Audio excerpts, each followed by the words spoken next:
নমস্কার বন্ধুরা, variety of cooking থেকে সবাইকে স্বাগত। আশা করি আপনারা সবাই ভীষণ ভালো আছেন। আজকে আমি আপনাদেরকে লাউ শাকের একটা সহজ সিম্পল রেসিপি করে দেখাতে চলেছি।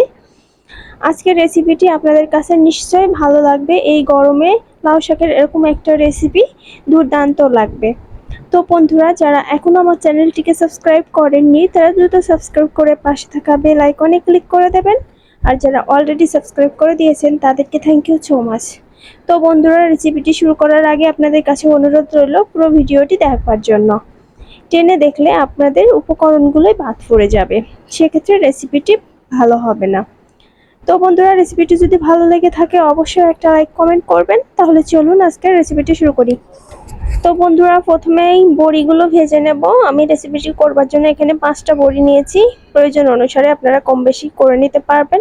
একটু লাল লাল করে বড়িগুলো ভেজে নেব।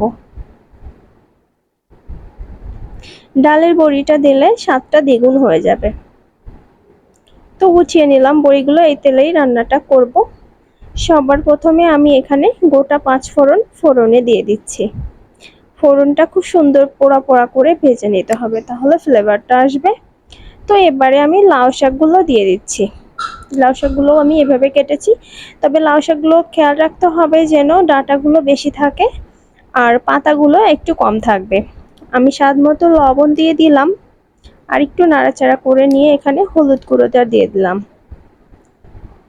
1 মিনিট মতো এভাবে কড়াইয়ের উপর আমি ভেজে নেব। চুলার আঁচটা মিডিয়ামে রেখেছি। তো বন্ধুরা, আমি 1 মিনিট ভেজে নিয়েছি। 1 মিনিট ভেজে নেবার পরে বড়িগুলো আমি ভেঙে গুঁড়ো করে দিয়েছি, তাহলে ফ্লেভারটা ঠিকঠাক আসবে। তারপর আমি পরিমাণ মতো জল দিয়ে দিলাম। দেখতেই পাচ্ছেন আমি কি পরিমাণে জল দিয়েছি, আপনারাও ঠিক এরকম দিবেন। আরও একটু সামান্য হলুদ লবণ দিয়ে দিলাম। একটু নেড়ে মিশিয়ে দিচ্ছি। এবারে 5 মিনিটের জন্য ঢাকা দিয়ে দেব, চুলার আঁচটা মিডিয়ামে রেখে।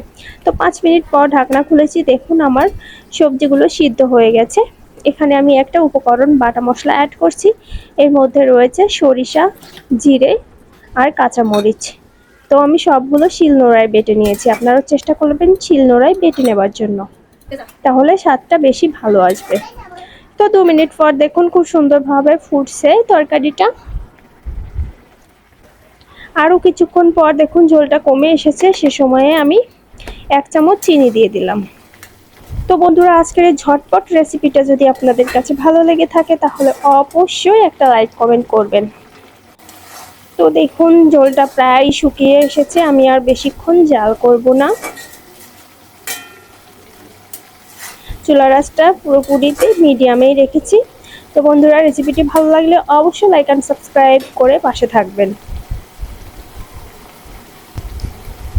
তো পুরোপুরি ঝোলটা শুকিয়ে আসা পর্যন্ত অপেক্ষা করব।